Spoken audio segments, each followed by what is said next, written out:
kot tujec vidim, da Slovenci ste mogoče niste dovolj pogumni, vedno gledate v tujino, pa kako dobro delajo tam, pa kaj pa mi znamo.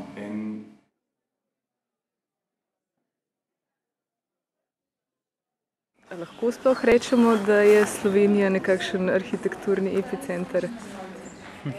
To je malo težko povedati pred predavanjem, ampak v bistvu jaz mislim, da Slovenija ima nastavke, da postane v bistvu eden izmed recimo teh sodobnih arhitekturnih epicentrov.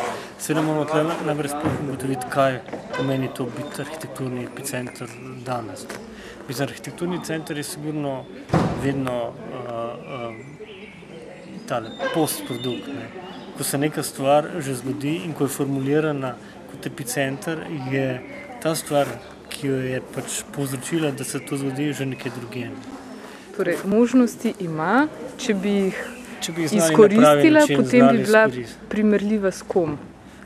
Recimo tako, jaz mislim, da vsak epicenter, že beseda samo epicenter pomeni pretres oziroma središče neke prekinitve. In slovenski epicenter bi moral na nek novi način revidirati tudi po mojem mnenju arhitekturno preteklost, ne samo sedanjost in prihodnost. Kje konkretno, recimo v Ljubljani, se pa pač to vidi? Mislim. Kaj je tisto, kar je dobro v Ljubljani trenutno, nastalo v zadnjih parih letih? Mislim, tlele se dosti samokritično rečeno, jaz mislim, da je stavba Gospodarske zbornice bila sigurno prva stavba, ki je na način preusmerila dogajanje pri nas. In to je bilo seveda zdaj že pred 10 leti oziroma pred 7 leti, odkar je stavba končana. Ko govorimo o možnostih, a to potem pomeni, da recimo pač na arhitekturni ravni govorimo o nebotičnikih ali mislim, kakšne so pač tiste tendence? Govoriva o produkciji, o kvaliteti produkcije, o raznolikosti produkcije, ki pa zajema, ki je v bistvu najbolj pa taka, da dviguje stopnjo urbanosti v mestu.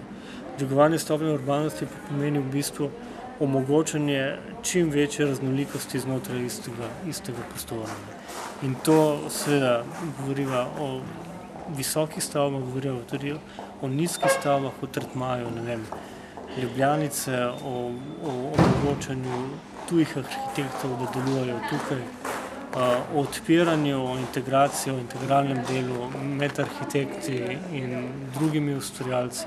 Torej gre v bistvu za to, da samo dinamična scena lahko premakne zadevo naprej. Kdo bi nam pa moral biti zgled, recimo, ali pa lahko bil zgled? Lahko, jaz mislim, da zadnji zgled, ali pa če govorim čisto subjektivno, je sigurno v Španiji.